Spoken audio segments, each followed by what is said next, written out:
Hi everyone, Marcela Basta sharing with you today some little golden nuggets of knowledge is what I like to call it.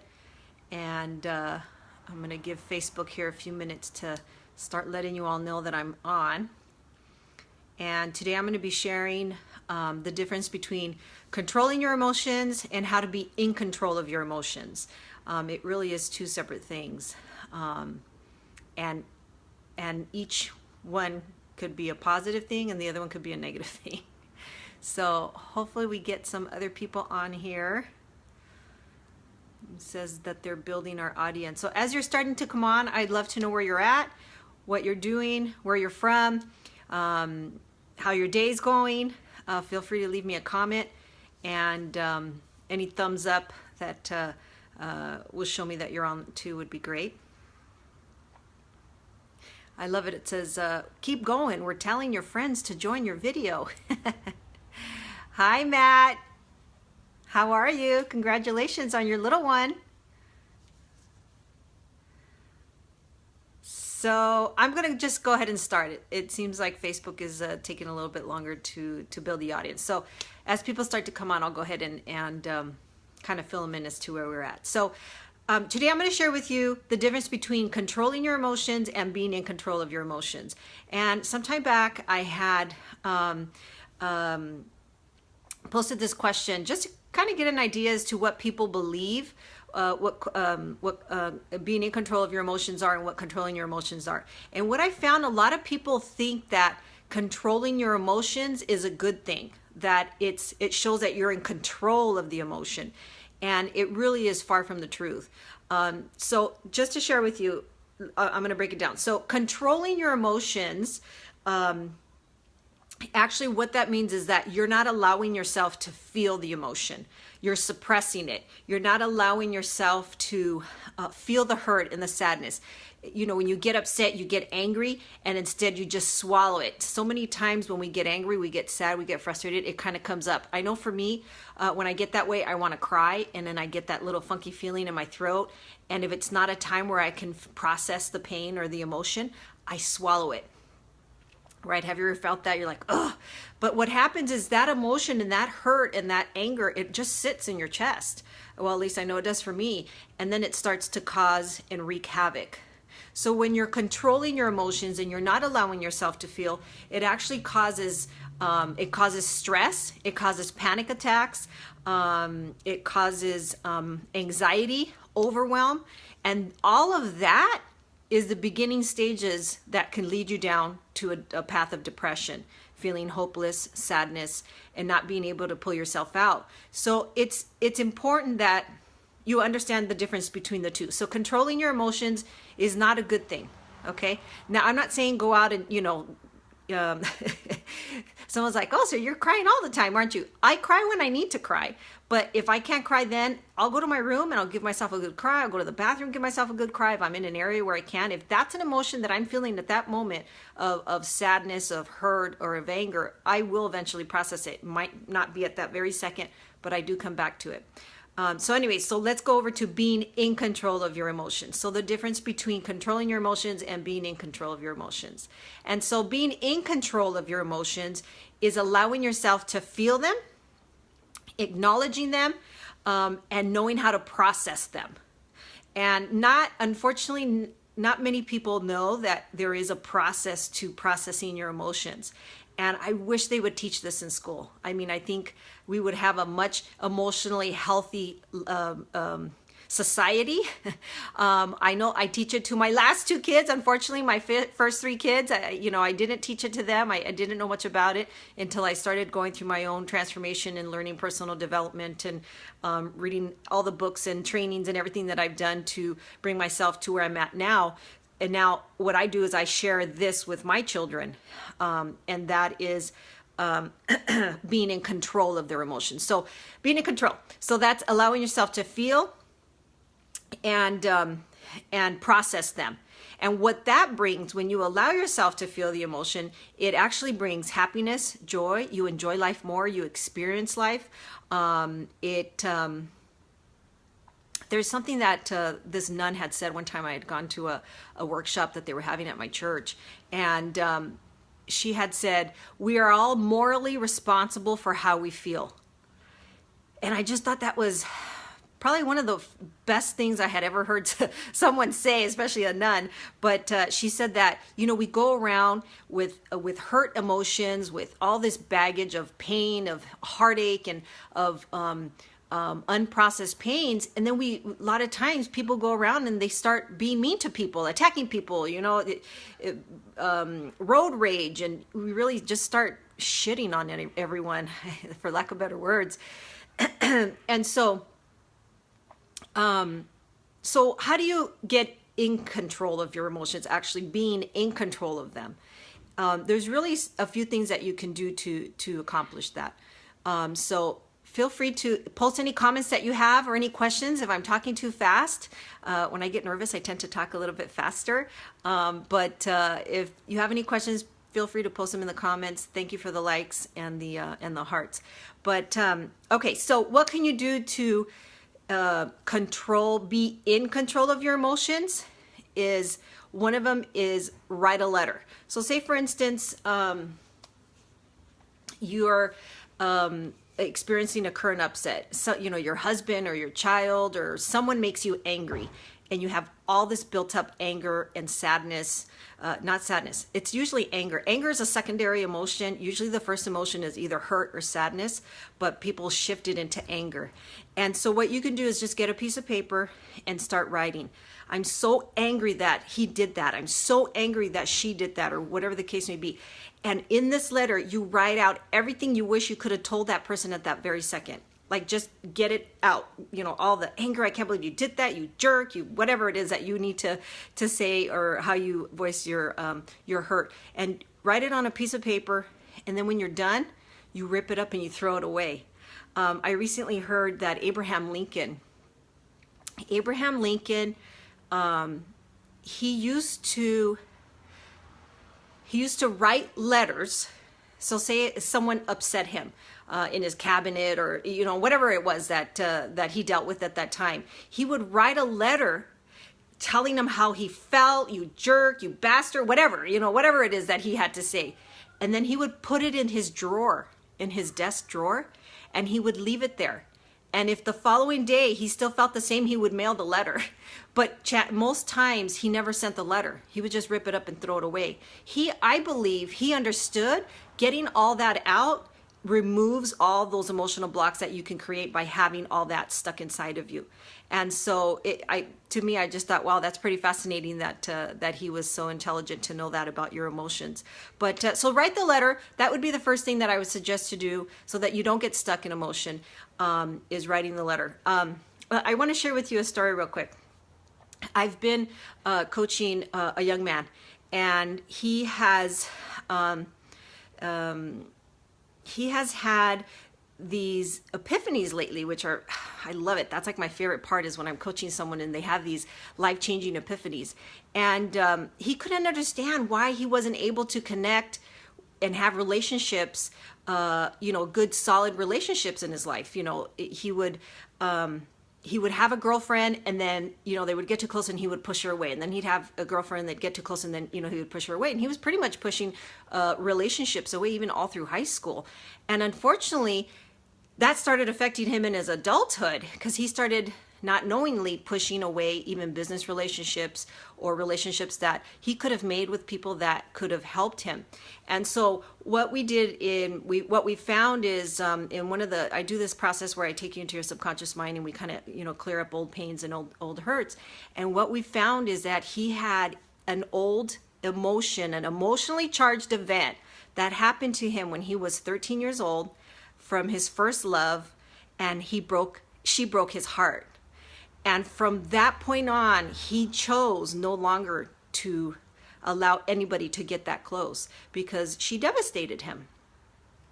And so what happened at that moment in 13-year-old brain of this client that I have, in that 13-year-old brain, his brain protected him. I don't know if you saw my last Facebook Live video, but I talked about how the brain wants to always protect you at all costs. So his brain took that emotionally charged event and decided to protect him from that.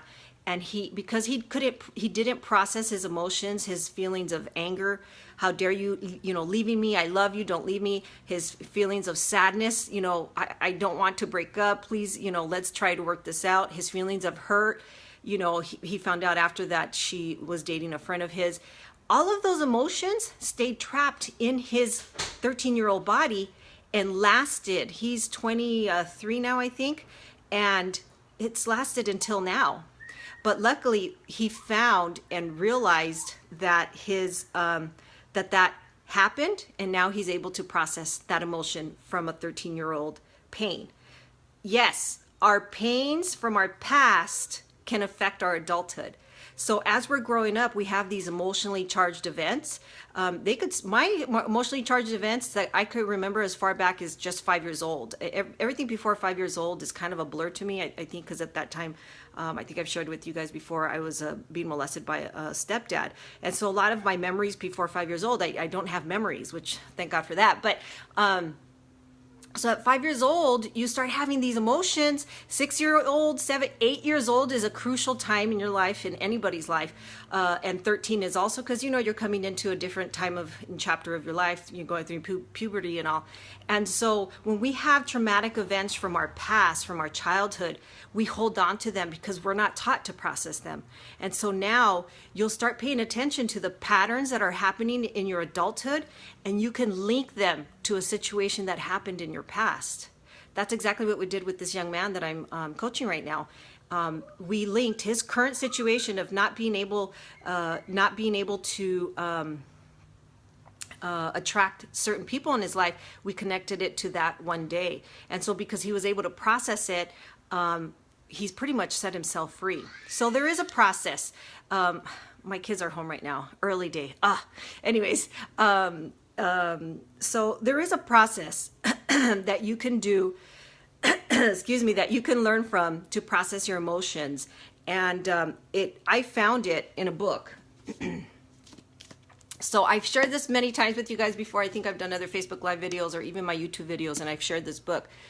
This is probably one of the best books, and it's by John Gray, How to Get What You Want and Want What You Have. And this book teaches you how to properly process your emotions. This book is the book that actually pulled me out of that suicidal depression that I was in back when I was 24 years old.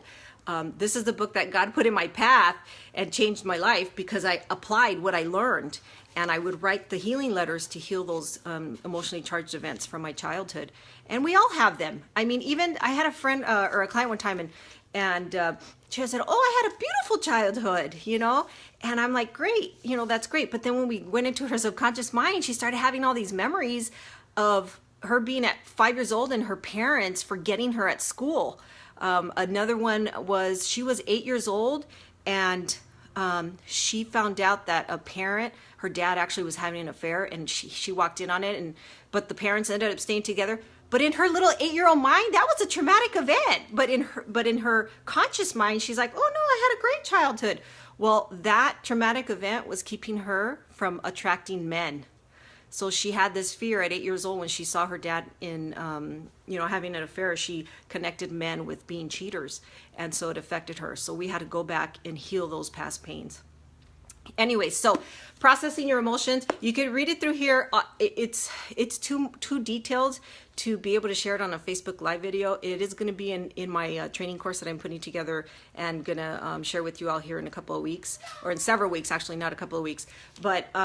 But anyways, get the book, read it. Once you get to, I think, chapter 11 is when it starts sharing with you how to actually process the emotions. So anyways, so the first one, write a letter, write it out, what you want to say, as soon as it happens. If you can go into a bathroom or do something to get that frustration out, that anger, that hurt, that sadness, that worry, whatever it is that you're feeling, that's a good way to become in control and being in control of your emotions. So number 2 is crying.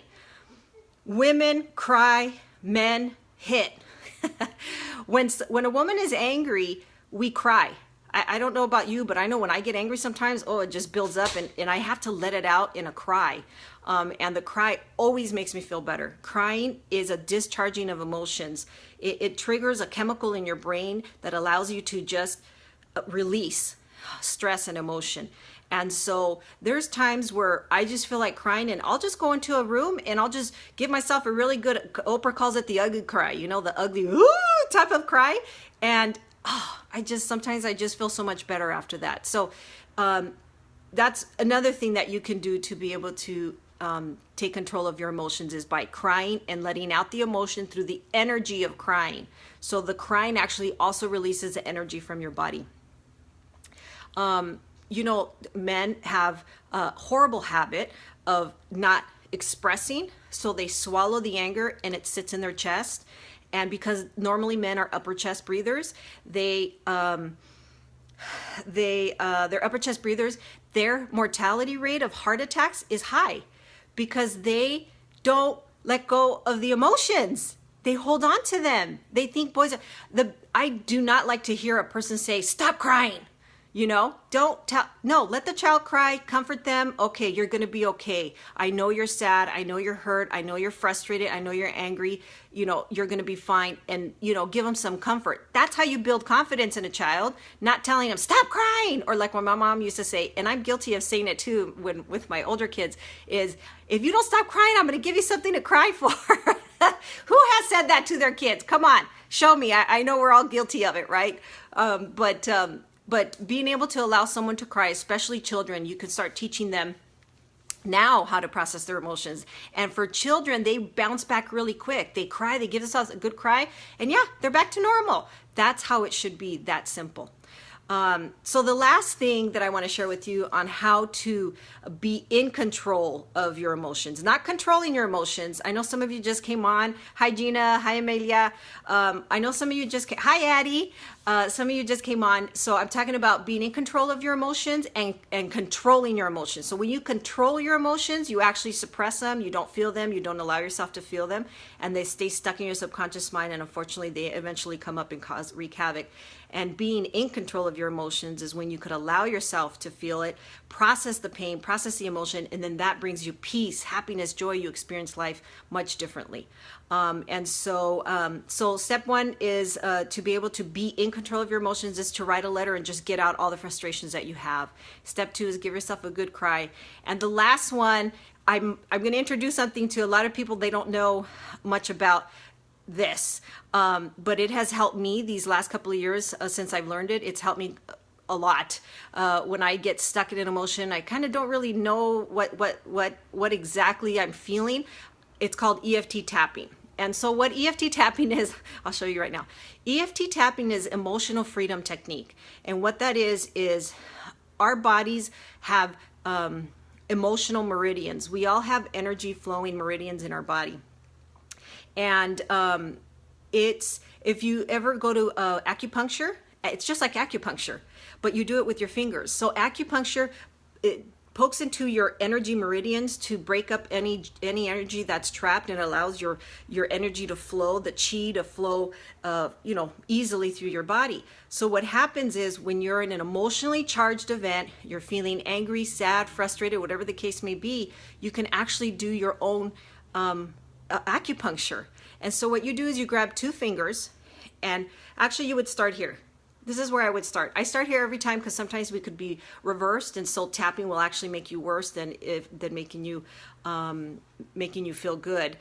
So start here. I'm not going to go too far into detail with it, and because it's probably a Facebook Live video just in itself. And if it's something you're interested in, leave me a message or a comment, and I'll definitely put one together for you guys. So anyways, EFT tapping. You can YouTube it, you can Google it. There's a book that I'm going to share with you that explains it also, which would be really good for you to watch. So you're feeling angry, you're feeling upset, you're frustrated with a person or whatever the case may be, and so you start tapping here in the karate chop. You have an energy meridian here, so you start tapping, and you tap for 30 times. And if you don't want to say anything, don't. But I usually tap here, and I'm like, oh, I'm so upset right now. I can't believe that just happened. Okay, your energy meridian up here. Oh, I just can't believe that happened. I am just so upset. How dare him talk to me like that? Who the heck does he think he is? You have another energy meridian right here above your eye. Okay, you start tapping and just vocalizing whatever you're feeling. All right, and then you have an energy meridian here on the side. I don't tap there because it gives me a headache. So I come straight down to this meridian right here, your energy meridian right here. It's right above the cheekbone. And then I keep saying, that bastard, that jerk, whatever. And then you have another one here, and then you tap there. You tap 4 or 5 times, and then you tap right here is another one. These are all emotional meridians, okay? I'll explain to you why they're there and how you can connect with them. And then you continue saying, I'm so angry, I'm so angry, I'm so angry. So right here is your collarbone. There's a little soft spot right beneath it, right there. And you tap on there. I'm so angry, I can't believe that person just did that, or I can't believe he just cut me off. So then right here, usually where you, for a woman, the bra strap, you tap right there, right under the armpit. And by tapping there, you can continue to say that you're angry, you're frustrated, and you can kind of start at the beginning and go through all the steps, saying what you're feeling, whatever's coming up, if you're still angry. But what happens is once you go through like 5 or 6 I'm angries, it shifts. You create the shift of like, oh, okay, I'm not angry no more, but you know what? I'm really sad. I'm sad that he can disrespect me that way. I'm sad that he can, hurt me. I'm sad that people in this world, drive like maniacs. I'm sad. Whatever it is that you're feeling, you start going through your meridians again, and you start talking about what you're feeling and sharing what you're feeling and saying what you're feeling. So you do that maybe 2 or 3 times, and then you take a deep breath, and I bet you feel so much better after that. With EFT tapping, what I have found is that it allows me to process my emotions verbally instead of just writing it. Because sometimes, I know one time when I first started learning it, I was driving home. My daughter had made me so upset, and I was driving home so angry, like my knuckles were on the steering wheel, and I was so mad. And I started tapping as I was driving, and within about 15 minutes, I felt no more anger. I felt no more hurt, no more sadness. I just felt peaceful. And it really does work. Google EFT tapping. And there's just so many people out there that teach it. It's not something that I teach specifically, but it's just something that I do myself and that I've learned to use to be able to pull myself out of an emotional charged event. So why are those energy meridians there? So real quick, this is how it was explained to me. I walk a very fine line when it comes to personal development because I'm a Christian, and I never want to do anything that violates or crosses my my beliefs in God or my beliefs in my faith and my religion. And so I found this. I had the teacher that had taught me this. She had said, we have it there no matter. She says, think of this. Think of a time when you were scared. What do? You touch this part right here, right? Well, that's your emotional meridian. Instantly, when you touch it, it almost makes you feel better, right? Or when you think, do you ever think and you're like, that's your energy meridian there. For some reason, I always get a shift when I come to this point, like after the second round, I'll get a shift. It'll be right here for some reason. Anyways, this up here, do you ever get upset and you're like, oh my gosh, you touched your energy meridian here? Or some people go, when you have that energy meridian here. The other energy meridian right here, oh my goodness, how many people have you seen do that? And then the energy meridian here, that's where we hug. Have you ever noticed you hug around right there and you touch that part? That's an emotional energy meridian. When you hug and you feel that part, it makes you feel better. So just a couple of things so that you could see that this is not, occult stuff or, foo-foo energy, woo, scary kind of stuff. It really actually is a science behind it. So anyways, let me share with you that this book, this is when I first started learning how to EFT tap, and now I follow a woman, Lynch, I forgot, Marianne Lynch, I forgot her name, dagnabbit. She's on Facebook, but she does really good, teaches really good tapping, and she kind of takes you through the process and kind of words to say, because sometimes I know I was caught up on what words do I say when, and it doesn't really matter. As long as you're tapping through the energy and just saying what you're feeling, that's what matters. Okay, so anyways, here's a book that I'd like to share with you, Jack Canfield and Pamela Bruner. It's a tapping book, and she teaches you how to tap, and she's more of a money, if you have money blocks, energy blocks, she teaches you how to tap out of those too. But it's a really good book, and you get a CD with it. I'm actually in the CD. I went out to Santa Barbara to Jack's house out in Santa Barbara, and he asked me to be in his video for this book. So I'm in the video. So if you get this book, check it out. But this is a great book if you want to learn about EFT tapping. So I hope that's helped someone. I would love to hear your comments, what your thoughts were. Do you have any questions? I would love to answer any questions that you guys might have right now. Feel free to like, share. Little hearts would be fantastic. Let me know that what I'm sharing is beneficial to you. I think that's probably the biggest thing. I've been noticing that this being in control of your emotions and controlling your emotions, how powerful those two things are, just so different, but how people connect them to the same thing. And if you learn to be in control of your emotions and process them, you're going to live a much happier life. But if you're controlling your emotions and you're not allowing yourself to process them, you're going to probably fall into a depression. You're going to feel hopeless. You're going to feel sadness all the time. You're going to feel like there's no way out. You're going to feel stuck and lost in life. And all that comes from not processing your emotions. You're just kind of keeping them in there. A good analogy of what emotions are like is, say you have a container with a small mouth here, right? So you have like a water jug container, and you have a water in there, but you have a bunch of ping pong balls, right? So what your emotional pains are the ping pong balls that are stuck inside of your emotions. I mean, stuck inside of your subconscious mind. And so those ping pongs, eventually, usually in your 20s, when it starts about 21 years old, those ping pong balls start to come up. And it's your subconscious mind wanting you to process the pain of that ping pong ball. It wants to get rid of that emotionally charged event. But what happens when we're 20, 21, we don't know what's going on. We don't know how to deal with it. So we swallow it back down and we cover it by addictions, drugs, alcohol, exercising, smoking pot, and what other ones? Food addictions, hoarding addictions, sex addictions, gambling addictions, or what my addiction was to sleeping.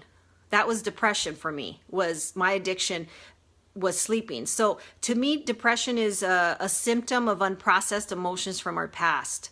That's what depression is. And so by not allowing myself to fix that one ball, it shoved back down, and then it caused and it wreaked havoc because I was controlling my emotions by shoving it back down and not dealing with the pain and not dealing with the allowing myself to feel, and I was numbing myself by sleeping.